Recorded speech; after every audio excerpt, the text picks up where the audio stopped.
Então, nós estamos aí nesse capítulo 2 e especificamente falando um pouco sobre a quebra de paradigmas, né? A quebra de paradigmas milenares, sopros imensos da onda evolucionista varrem os ambientes da Terra todos os dias, ruindo, né? Princípios convencionais que foram mantidos a títulos de invioláveis, né?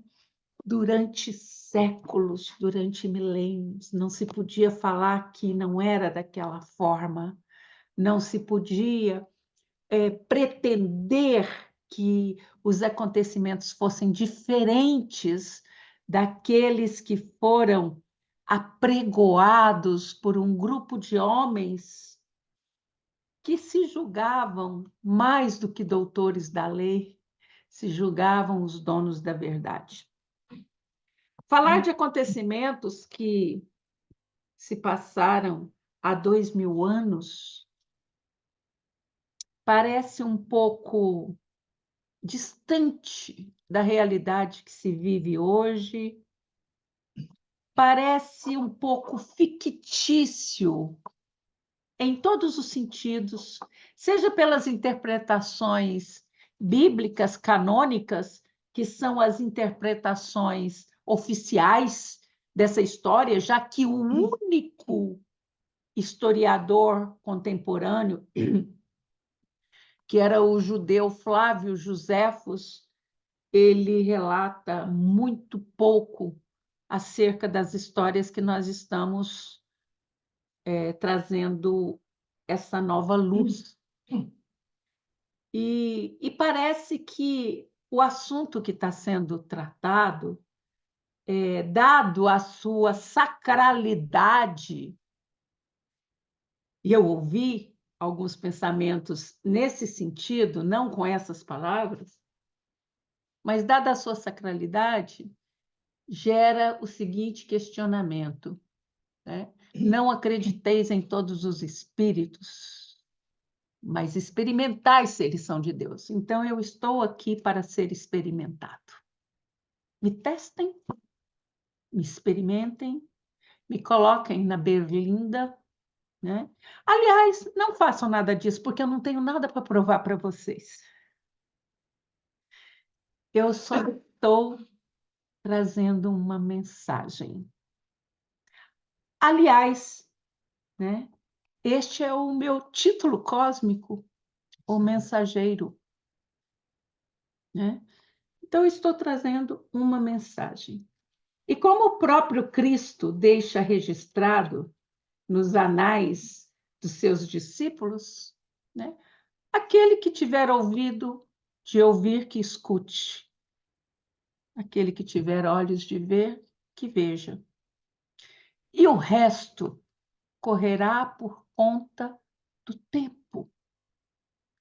Nós já fizemos um estudo aqui em que eu mostrei para vocês um tempo em que, quando, né, aquele senhor da indústria têxtil primitiva, né, incipiente, descobre pelas lentes que ele estudava as tramas do tecido, as bactérias, que ele nem sabia que tinha esse nome, né, que se teria esse nome, quando ele descobre aqueles animalículos e que vai lá na Academia de Ciências da Inglaterra para poder mostrar o que ele descobriu, ele foi rechaçado.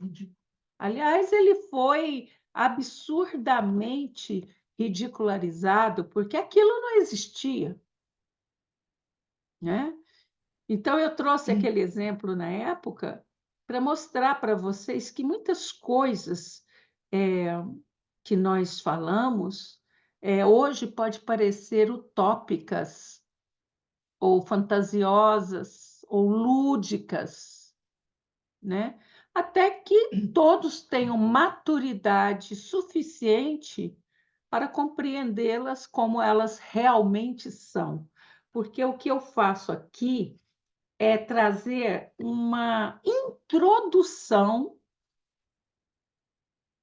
a tudo que se precisa ser demonstrado, ensinado, explicado, desvendado.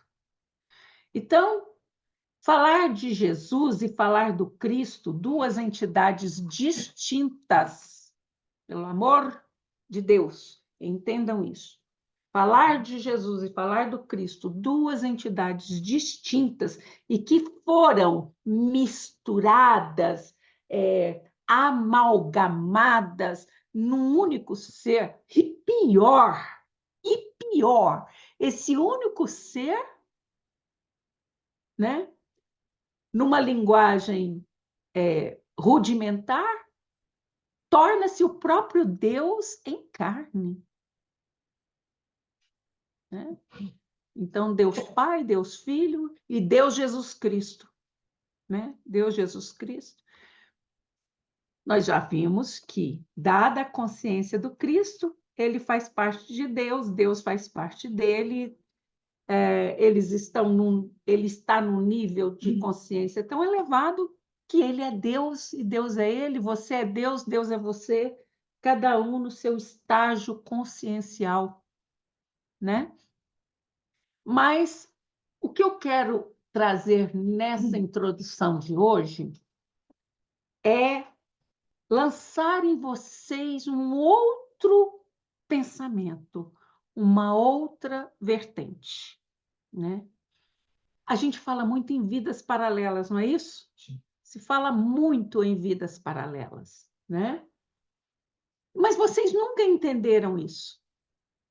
Vocês têm condição de entender as vidas pregressas, não é isso? E eu falo a vocês sempre o seguinte: essas vidas pregressas, elas estão ativas, elas estão acontecendo num determinado tempo e espaço. Isso eu já falei aqui, né? Mas como assim? Fala-se também que muitos dos seres extraterrestres que vêm visitar a Terra hoje, na verdade, não são seres extraterrestres. São seres terrestres do futuro, que, dada a sua tecnologia, é possível viajar no tempo e espaço. Olha o buraco de minhoca, né? Então, eles vêm aqui. Isso é verdade? É verdade. Ora, se é verdade que um ser humano do futuro possa vir aqui neste momento, também é verdade que o homem deste momento possa ir no passado ou até no futuro. Tá? Isso é ciência, isso não é literatura, não. Pois bem, mas e se eu, olha aí os seus filmes, e se eu for ao passado e mudar qualquer coisinha? Não precisa, sabe por quê? Existe. Eu falei da holografia, vocês lembram? Lembra, Eleusa, do universo holográfico? Lembra disso? Pois bem, o universo é um espelho holográfico. O que significa isso? Que ele reflete para todos os lados. Dá para entender isso? Sabe aquele globo das discotecas de espelhos? Mais ou menos aquilo. Ele reflete para todos os lados. Então, senhoras e senhores, a sua consciência, que é uma centelha divina, ela reflete para todos os lados e está conectada em si mesma. Dá para entender? Dá para entender? Né? Ela irradia e volta, ela irradia e volta, ela irradia e volta. Conseguem entender isso? Agora, imagina a consciência do Cristo. Mas vamos lá.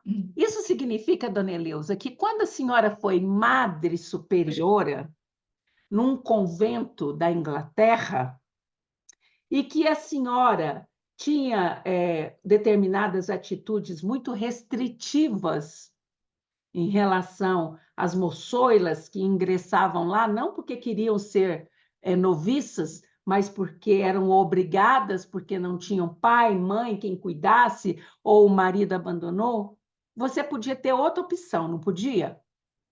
Porque nós estamos num mundo de dualidade, de fazer uma escolha e deixar a outra de lado, não é assim? Aí eu quero explicar uma coisa para vocês. Vocês são capazes de estar agora vivendo múltiplas realidades de um mesmo fato. Ei, mas agora eu peguei, hein? Vamos lá. A Eleusa pode ter optado não se tornar madre superiora, não se tornar nem noviça. O pai dela pode ter colocado ela no convento e ela pode ter fugido, suicidado, morrido de inanição. Ela podia ter feito várias opções. Só para dar um exemplo. Vou dar um exemplo mais fácil.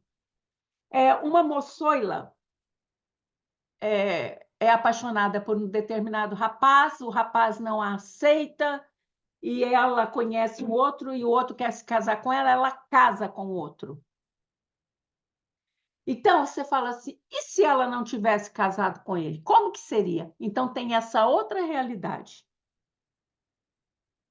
A realidade dela casar com ele, a realidade dela não ter casado, a realidade dela ter... Eleusa, você queria ter quantos filhos? Mostra aí na mão. Só 2, 3 filhos. Você vive numa realidade que você tem os 3 filhos. E com todas as consequências, então são múltiplas realidades. Por isso que se fala em eternidade, porque eternidade na cabeça de vocês é algo muito restrito. São múltiplas possibilidades, e isso se faz na atual engenharia de administração, quando os administradores criam diferentes realidades para o mesmo fato. Um fato de uma empresa com um determinado capital e criam vários cenários que poderiam acontecer. Então, isso acontece com vocês. Neste momento agora, entendam, por favor, eu não estou falando hebraico. Entendam, neste momento agora, existe a realidade do Cristo estar sendo crucificado, do Cristo, porque, olha, foi o livre-arbítrio dos senhores do Sinédrio que o levaram à prisão e ao martírio. Mas e se eles não tivessem tomado essa decisão? E se? Então, existe uma realidade em que o Cristo veio à Terra e ele não foi crucificado, mas ele tinha que permanecer por aquele tempo. Então, de que maneira ele, ascendeu? Existe outro cenário. Existe um cenário em que o Cristo teve um corpo, agênere, como previsto por Robespierre. Tem um outro cenário em que o Cristo não tem um corpo físico gerado no ventre de uma humana. Então, existem vários cenários. Eu só quero que vocês entendam isso. E a encarnação, todas as encarnações, todas elas, o ser inteligente, o princípio inteligente, ele tem a oportunidade de recolher. Quanto mais ele recolher a sua consciência de volta e livrar-se daquele cenário, mais ele vai evoluindo, porque a sua consciência vai ampliando. Aí é que se fala consciência ampliada. Porque os opiáceos, os alcaloides, todas essas substâncias que fala que amplia a consciência, na verdade, ela dá um start. mas a consciência se amplia verdadeiramente, né, quando ela vai recolhendo. Eu estou falando a palavra recolher para vocês entenderem. Então, veja bem, quando a Eleusa esgota todas as possibilidades de evolução naquela reencarnação em que ela é madre superiora lá no Reino Unido, em determinado lugar, quando ela esgota todas as possibilidades de evolução lá, aquele cenário deixa de existir para ela. E aí você se torna Cristo quando você recolhe todas as suas consciências. Entenderam? Aí você se torna Cristo. Enquanto tiver uma consciência sua perdida por aí, tem um pedaço de você que precisa ser evoluído. Então, essa reencarnação atual, ela é uma oportunidade. Todas as reencarnações, eu estou falando aqui agora, então é essa. A reencarnação atual, ela é uma oportunidade sacra de você fazer o seu melhor e puxar um pouquinho da corda daquela consciência que está ligada ao seu karma de agora. Então, o seu karma de agora, preste atenção, a maioria do karma de vocês, eu estou falando deste grupo, estou falando da estrela guia, a maioria do karma de vocês de agora está ligada a que consciência? O principal mote desta reencarnação dos senhores é os erros de 2000 anos atrás. Né? Em que vocês foram contemporâneos de uma maneira ou de outra, né? Foram contemporâneos do Cristo. Isso não significa que todos viveram em Jerusalém, todos viveram em Nazaré, todos viveram em Cafarnaum, Magdala, etc. e tal. Mas vocês estiveram, né, naquele cenário. Né? Então, por isso que quando eu trago esses ensinamentos acerca de Jesus e do Cristo, uma das finalidades é despertar nos senhores remanescências que podem vir em forma onírica, de sonhos, que pode vir em forma intuitiva, de diferentes formas, né? Então, vamos lá, vamos retomar nossos estudos para que, com essa linha de pensamento, a gente consiga entender um pouco mais e que vocês, né, rompam com esse muro de limitação entre tudo que vocês aprenderam durante esses milênios, esses 2 milênios principalmente, e que vocês se abram para o novo. O homem contemporâneo, aliás, o contemporâneo ele até é mais ousado. O homem ele tem medo do desconhecido. Eu acho que ele é mais ousado porque se ele não fosse ousado, ele não teria ido para o espaço, por exemplo. Porque você quer mais desconhecido do que o universo à sua volta, se você não conhece sequer a Terra, se você não sabe o que tem nas fossas das Marianas, eu sei o que tem. Né? E aí você pretende ir para fora é porque você é mais corajoso. Mas as pessoas, no geral, elas têm medo de romper essa barreira do confortável, porque é confortável você acreditar literalmente em tudo que está escrito ali nos evangelhos ou no Velho Testamento, sem colocar aquilo em xeque. Então, leve em conta o seguinte: os preceitos morais exemplificados e ditos pelo Cristo, inclusive as suas parábolas, são verdadeiras. O resto você precisa questionar. Precisa questionar, né? Então, vamos falar um pouquinho sobre a família consanguínea de Jesus, a infância de Jesus, etc. e tal, né?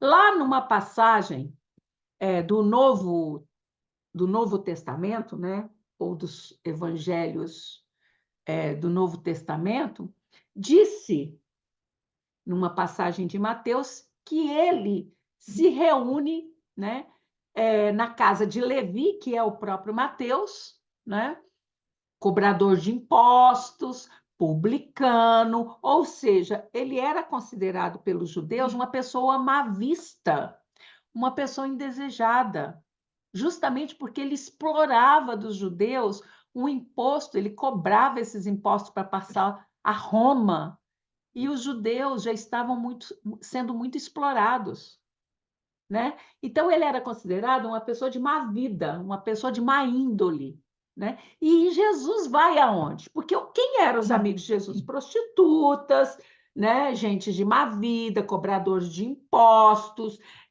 agiotas como Zaqueu, e daí para fora. Esses eram os amigos de Jesus. E ele vai na casa de Levi, que já não era uma coisa bem vista, né? E vai tomar o lanche da tarde com o Levi. Ele estava chegando de viagem, né? Daquelas suas peregrinações. E a sua mãe, cheia de saudade, né? Acompanhada dos seus irmãos, sabendo que o seu filho tinha chegado na cidade, ela vai ao encontro dele. E um detalhe desse encontro é que ela era hábito das mulheres tecerem mortalhas ou tecerem capas, né? No caso de Maria, ela era viúva. Na idade que ela estava, porque Maria morreu velha para a época dela, né? Na idade que ela estava, ela geralmente teceria a sua própria mortalha, o sudário com o qual ela seria coberta, a capa que a envolveria, etc. e tal. Ou então, as roupas, né, as capas do uso pessoal, e ela teceu uma riquíssima capa para Jesus. Aliás, foi a capa que ele estava com ela no dia que ele foi preso e que foi disputada, né, pelos soldados. Não a capa púrpura que colocaram nele, não. Ele estava se usava, naquela época, usar os panos para se cobrir do sol escaldante, né? Dos ventos de areia, das chuvas de areia provocada pelo deserto, etc. e tal. Então, ela vai levar o presente que ela fez para o filho, né? E, e chama os irmãos, mas o grande número de pessoas, né, sabedoras dos milagres que aquele profeta estava fazendo, né, aquele profeta Jesus, né, que eles, né, porque para eles não havia separação, que aquele profeta Jesus, o filho do carpinteiro, o Nazareno, né, estava fazendo, as pessoas encheram o portão, os jardins da casa de Mateus, né? As salas de Mateus estavam abarrotadas pelos seus discípulos, pelos amigos e por pessoas curiosas também, né? Então Maria e os seus irmãos não conseguiram chegar até ele, né? Porque não tinha como eles terem acesso ao interior da casa. E aí eles se fazem anunciar aos seus discípulos, né? Estou retomando esse pedaço para a gente prosseguir. Ao que ele responde: quem é minha mãe e quem são meus irmãos, né? Bom, eu deixei claro aqui que, considerando que o Cristo e Jesus são duas entidades distintas, né? E considerando que Yoshua esteve ocupando aquele corpo por 30 anos, nessa fase aqui, não era Yoshua que estava mais ocupando aquele corpo. Então, Jesus dizer que Maria não era sua mãe, né? O Cristo dizer isso é fácil de entender, né? Considerando que essas palavras foram ditas pelo Cristo e não por Yoshua, né? Então, nós podemos considerar que Maria não era sua mãe, porque, de fato, não era. Maria, a grande colaboradora do Cristo, né? Uma consciência crística também, num grau diferente, mas uma consciência crística, né? Maria, ela era, na verdade, a mulher que gerou o corpo de Yoshua. Ela era a mãe de Yoshua. Ela amamentou, ela ensinou ele a andar, a falar, ela ensinou a ele as primeiras palavras, os primeiros passos, né? Então, Yoshua esteve filho de Maria por 30 anos, né? Mas também é importante dizer que ele não a estava desprezando. O Cristo não estava desprezando Maria. Como vocês dizem aí, né, atribuindo a ele uma estranha moral. Não. Os ensinamentos do Cristo iam muito além daquele, né, de demonstrar, iam muito além de demonstrar que todo aquele que faz a vontade do Pai que está nos céus, este é seu irmão, esta é sua irmã, porque isso é o que vocês aprenderam na doutrina espírita. Não foi isso? Né? Todo aquele que faz a vontade do meu Pai é minha mãe, é meu irmão. Mas não. Aqui, olha como é que o Cristo é sábio. Ele usa o mesmo argumento para ensinar diferentes coisas, ensinar diferentes ensinamentos, né? Então, olha aqui, além de todo o arcabouço de sabedoria em torno da fraternidade universal, né? Em que todos são irmãos, em que todos são irmãos, né? Filhos de um mesmo pai. Então, todo ser é irmão, né? O Cristo literalmente afirmou que não tinha mãe na terra e que nem tinha irmãos consanguíneos. Ele usa o mesmo ensinamento para passar dois conhecimentos, que só agora, quando vocês estão um pouco mais amadurecidos, que vocês têm condição de entender. Os irmãos consanguíneos de Yoshua, a mãe consanguínea de Yoshua, eram sim irmãos fraternos do Cristo, desde que fizessem a vontade de Deus. Até aqui está tranquilo? Podemos prosseguir? Né? Então, esse é um entendimento mais amplo, né, que a gente vai dando para os ensinamentos da Bíblia, do Novo Testamento. Né? Nós sabemos que a infância de Yoshua é uma incógnita. Aliás, quem é Yoshua? Né? Começa por aí. Então, o que de tão ruim, o que de tão humano, o que de tão pecaminoso tinha, né? Na infância de Yoshua que não pudesse ser relatado, né?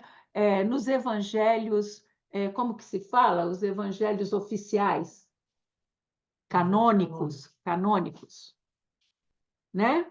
Então, por que Constantino, lá, o imperador que a gente estudou, que eu falei que não era grande coisa, todo mundo endeusando ele, né? O que o Constantino, por que ele não quis incluir os demais evangelhos? Como, por exemplo, um evangelho importantíssimo, como o proto-evangelho de Tomé, como o evangelho de Maria de Magdala, como o evangelho do irmão consanguíneo de Yoshua, Tiago o Grande. Como que eles não quiseram? Como que eles baniram o próprio Evangelho de Maria? Que ela deixou escritos. Lá no tempo, quando ela vai para Éfesos com João, ela escreveu. E por que tudo isso foi desprezado? Porque Constantino teve acesso. Ó, outra coisa que vocês precisam entender: não existe um Evangelho de Mateus. Porque quem escreveu o Evangelho de Mateus foram os discípulos de Mateus, os seguidores de Mateus, e vários deles escreveram sobre tudo que eles ouviram do seu mestre, com interpretações diferentes. Quer ver uma coisa?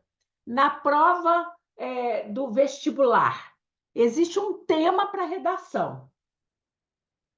E aí, 50 alunos vão escrever sobre o mesmo tema. As redações serão iguais? Nunca. Mas o que Constantino fez? Constantino teve acesso a vários manuscritos.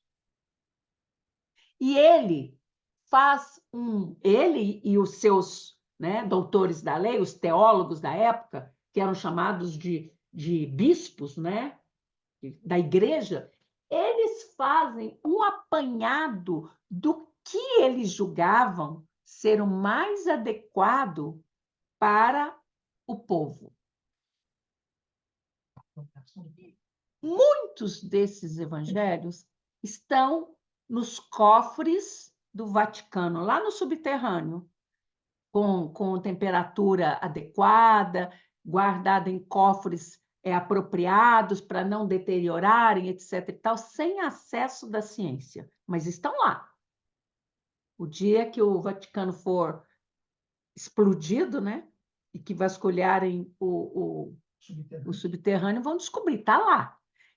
E muitos evangelhos de vários desses discípulos, muitos deles que perceberam, né, que iria se perder, eles estavam sendo perseguidos por Nero, eles precisavam se livrar daqueles escritos, mas, ao mesmo tempo, eles não queriam perder aquilo, foram escondidos, como os de Qumran, por exemplo, das cavernas de Qumran.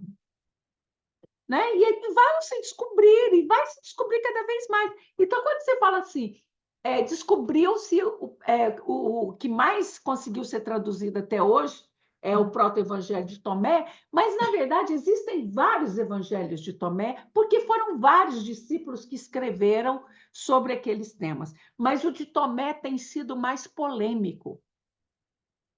Né? Então, nós vamos falar, e foi o mais traduzido, vamos falar um pouquinho dele. Né?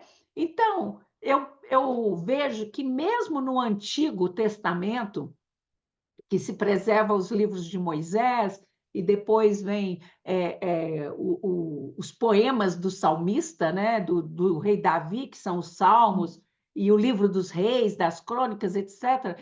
Mesmo no Novo Testamento, muita coisa foi omitida do Velho Testamento, foi omitida quando se compilou os livros de Moisés e tudo mais, e deixou-se de lado vários livros de vários profetas.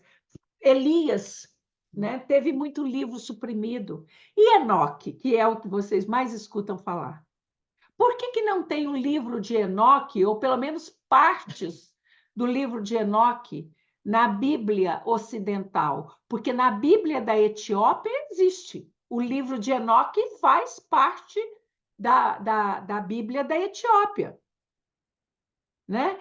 Então, vários livros foram sendo eximidos, como o livro de Enoque, vários livros de Elias, né? E, no entanto, né, esses livros existem, estão sendo descobertos, estão sendo traduzidos, né? E estão trazendo revelações bombásticas.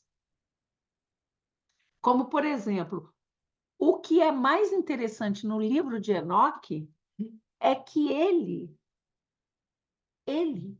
é o primeiro homem de fé, o primeiro dos homens de fé que narra um caso verídico de abdução.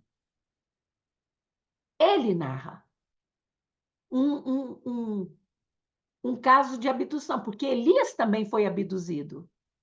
E Elias também narra isso. Na Bíblia fala que ele foi em carruagens de fogo, etc. e tal. Então, Enoque, ele conta todo o que aconteceu na sua abdução. E, olha, na época de Enoque, ele descreve a terra vista de cima. Vocês acham que esse livro poderia ter entrado na Bíblia? Né? Então, vamos tirar.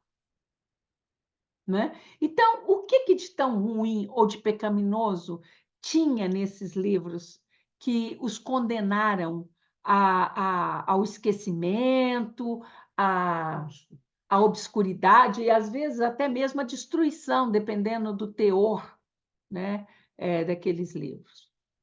Né? Então, como eu disse, entre esses evangelhos apócrifos, né, o de Tomé é o mais famoso, né? Porque foi o que foi mais decifrado até agora. E os relatos que tem ali, aos olhos da Igreja Ortodoxa, não condizem nada com a imagem que se criou do Cristo aqui na Terra. Né? Olha a figura dessa criança aqui. Angelical, loira. Como é que pode ter uma criança loira lá naquela parte do deserto, gente? Uma criança angelical, né, pura. Você vê as imagens que os artistas, né? Esse aqui é de Caravaggio, se vocês verem as imagens que os artistas pintam, né? Jesus com aquele olhar doce, angelical, você imagina assim. Os filmes mais antigos, porque o filme que se chama Evangelho de Mateus é um dos mais antigos, é o primeiro filme que relata Jesus como homem, como um ser humano. Os outros não.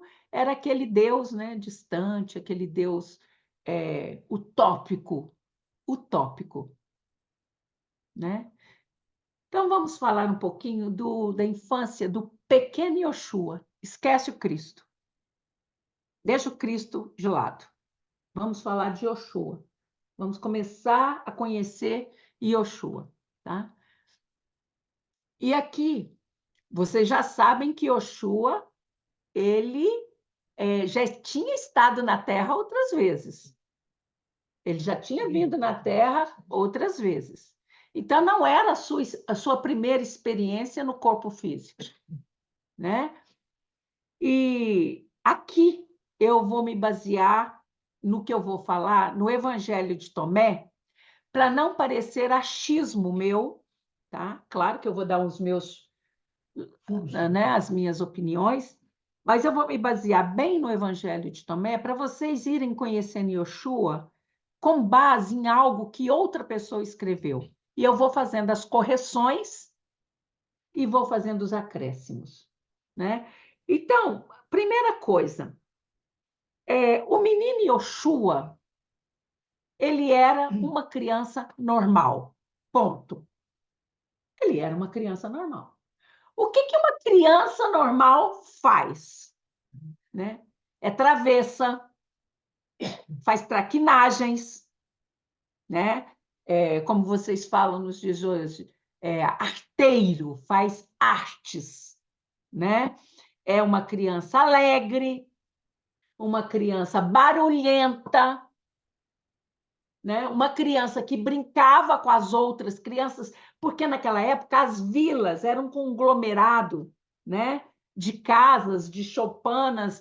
Geralmente muitas casas eram feitas na própria rocha, pequenos cômodos e tudo. Eram poucos as casas feitas, né? De alvenaria e mesmo assim, como José era um construtor, a casa deles era muito confortável. né? Então, Yoshua era uma criança normal. A diferença entre ele, né, e os amiguinhos, que é a irritabilidade dele com essas outras crianças. E por que que ele ficava irritado? Era uma característica de Yoshua a irritabilidade. Olha o que eu estou falando. E vocês vão ver um traço da sua personalidade na mescla com o Cristo, quando ele quebra o templo, porque ele quebra o templo. Vocês só escutaram falar um pedacinho, né? O Cristo se deixa dominar pela consciência de Yoshua naquele momento. Então, o que que acontece? Ele não tinha paciência com seus coleguinhas, porque os seus coleguinhas não conseguiam acompanhar o seu raciocínio, que era um raciocínio que extravasava a sua pequena mente, né? Então, imagina a cena comigo. Imagina a cena. Jesus mamando, né, o tetezinho de Maria. Até os 3 anos. Até os 3 anos. Já era um molecote. Imagina Jesus chorando de cólicas. Imagina Jesus fazendo as suas necessidades pelo chão, porque não existia fraldas. Se usava uma túnica, sem nada por baixo. Imagina Jesus colocando a mão na caca, ou colocando a caca na boca. Vocês já conseguiram imaginar isso? Vocês vão me falar que isso não existiu? Eu posso confirmar, afirmar que existiu. Ah, mas as pessoas falam, isso é inadmissível. Este pode ser Jesus. É o que passa pela cabeça das pessoas. Mas ele, olha o que o Evangelho ensina vocês. Ou vocês acham que esse ensinamento do Evangelho é só para essa geração? Olha o que o Evangelho, segundo o Espiritismo, ensina para vocês. Vivei como os homens do vosso tempo. Pronto! Isso é lei! Isso é lei! E Jesus não ia ser quem ia burlar a lei. Né? Não veio para destruir a lei. Consegue entender isso? Né? Então, tem um trecho no Evangelho de Tomé, e eu fico muito orgulhoso, né? Porque esse trecho de um pedaço do pergaminho, meu canal me trouxe hoje, me apresentou e perguntou se poderia usar, e eu fiquei muito feliz. Por quê? Porque esse trecho do pergaminho foi descoberto por um brasileiro, que está lá na Hungria, lá para aqueles lados lá, né? Um professor universitário. E ele descobriu esse pergaminho por acaso, porque esse pergaminho estava abandonado lá na biblioteca há décadas e ninguém se interessou porque era um pedaço pequeno, mas ele é aquela história que a luz só vem quando você está pronto para enxergar, né? Ele se interessou porque as 3 primeiras letras que ele bateu o olho no pergaminho, ele reconheceu como sendo parte do nome de Yoshua. E aí ele pegou o pergaminho e falou: peraí, vamos tentar decifrar isso aqui. E aí ele percebeu que aquele pedaço de pergaminho contava um pedaço da história de Yoshua na infância e fazia parte de um pergaminho muito maior que era de Tomé, né? Inclusive, pelas próprias palavras desse senhor, ele diz que o pergaminho está muito mal escrito, com letras trêmulas, é um pergaminho feio, não é um pergaminho muito bem elaborado como o de Tomé. Por quê? Porque o pergaminho de Tomé foi escrito por copista, por um escriba profissional. E ele acha que esse pergaminho, muito provavelmente, estava sendo servindo de treino para um futuro copista, um monge, né? Porque geralmente eram os monges que se davam a compilar esses textos sagrados e tudo mais. Então, ele faz a tradução, e isso ficou agora há pouco tempo, né? Então, ela me trouxe, me apresentou, e eu gostei muito. E nesse fragmento conta uma história muito interessante, né? É o relato do que teria sido, nas palavras de Tomé, o primeiro milagre realizado pelo menino Yoshua, quando ele era apenas um garoto de 5 anos. Porque vocês já ouviram trechos do Evangelho de Tomé que fala que ele matou um passarinho e que aí depois ele soprava no passarinho, o passarinho ressuscitava. Vocês já devem ter ouvido falar disso. E eu falei para vocês da história que ele ficou irritado com um amigo e, né, lança uma maldição no coleguinha, o coleguinha desencarna. Depois a mãe dele repreende ele, ele vai lá e ressuscita o colega, né? Então, vocês veem que Lázaro, não, quando tem a situação com Lázaro, na verdade já era o Cristo, mas ele já fazia isso aqui. Então, ele tinha 5 anos. E ele, perto da casa dele, tinha um riacho, todos os conglomerados eram sempre próximos a um riacho, a um lago, a qualquer coisa, né? Ele estava brincando no vão ali de um riacho e ele reunia as águas com as mãos, né? Ele fazia gestos e ia formando várias lagoas pequenininhas, piscininhas de águas muito puras e cristalinas. Então, ele fez várias lagoinhas. Ele estava ali brincando, os outros coleguinhas estavam ali por perto, né? Então, ele pega e começa a pegar barro ali da beira daquele riacho, né? Conforme a tradução desse brasileiro, o professor Frederico Lourenço, né? Ele começa a pegar, esse é quem fez a tradução, viu? Esse professor. Ele começa a pegar barro e moldar o barro na mão e criou vários pardais de barro. Um bando que fala de pardais de barro. Só que era sábado.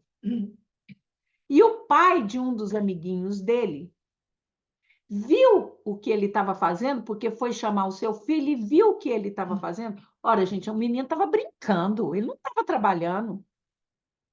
Mas sabe, gente implicante? Viu o que ele estava fazendo e foi lá no pai de Yoshua, que era José, né? Foi lá todo cheio de empáfia, né? E disse a José: Eis que o teu filho está junto do riacho e tomando barro, plasmou 12 pardais. Né? Deda, vai lá e deda. Né? E desta forma, ele está profanando o sábado. Gente, o menino estava brincando. O que o filho dele estava fazendo lá também? Por que só o Yoshua que tem problema? Por que as outras crianças que estavam... Então, não pode brincar no sábado. Né? Então, a problematização ali era a lei judaica, que manda guardar os sábados, e não o fato dele ter feito os 12 pardais. Mas aí, José, com uma raiva danada, né, de ter sido aborrecido no seu repouso, né, saturnino por aquele judeu chato, né, fariseu, vai lá na beira do riacho, né, e vendo, né, Jesus lá agachado, brincando com os pardalzinhos de barro dele, né, grita bravo com ele. Por que fazes essas coisas num dia de sábado? Coisas que não são permitidas fazer, e tu sabes disto. Aí Jesus, irritado com o pai, bate as mãos e grita para os pardais de barro, né? Ide! E o que aconteceu? Sai uma revoada de pardais que partiram chiureando.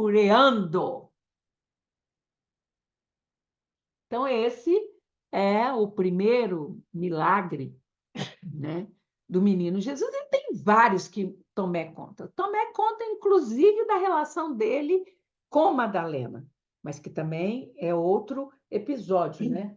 É outra parte, né? Então, os evangelhos, eles não falam quase nada sobre a infância de Yoshua. Eles falam que não era importante o que aconteceu na sua infância.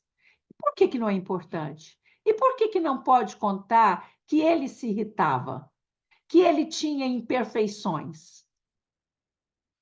Eles dizem que esses fatos poderiam gerar muitas interpretações, mas, ora, o que foi colocado no Novo Testamento também não gerou muitas interpretações?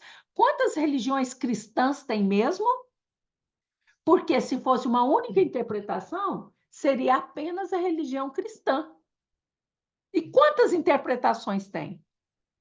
Então, os evangelhos de João e de Marcos, né, eles mostram como se Jesus tivesse surgido do nada, aquele corpo agênero de Robespierre, de Rusteng, de Rusteng, como se tivesse surgido do nada, né? Ele já está adulto, ele apareceu do nada, foi batizado, né? E não existe nada sobre a sua infância.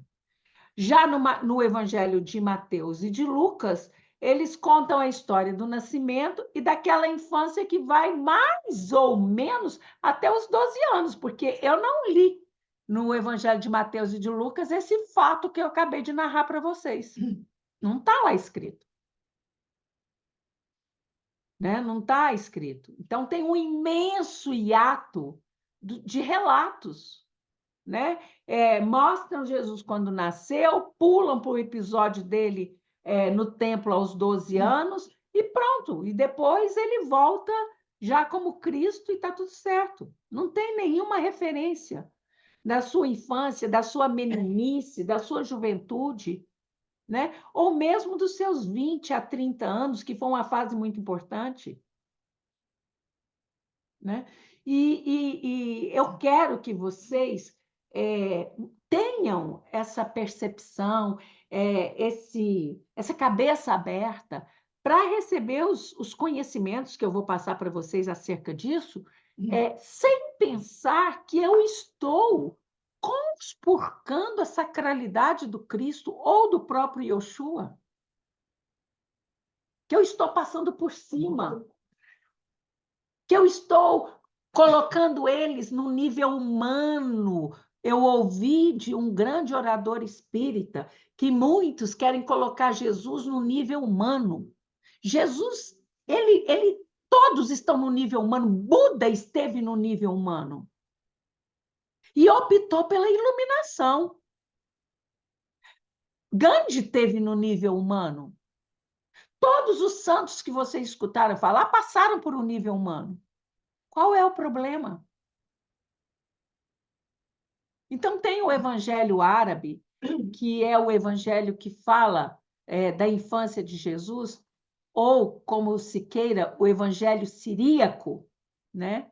Que é o evangelho da infância, e um dos textos apócrifos que contam a história do que aconteceu, alguns acontecimentos, né, que aconteceram na vida de Jesus e que foram compilados entre os séculos 6 e 8, né?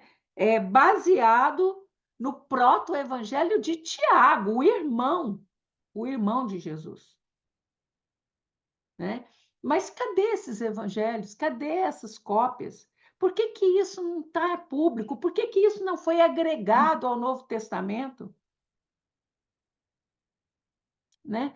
Então, é isso que nós vamos buscar entender sem pressa, sem correria, para que vocês assimilem e que vocês, além de assimilar, que vocês possam ter uma visão sistêmica do Cristo e compreender a grandiosidade deste ser que se dispõe a baixar ao máximo a frequência de uma das radiações da sua consciência, lembra que eu falei no início?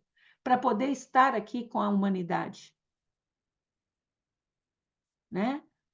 Então, isso é que eu queria falar para vocês,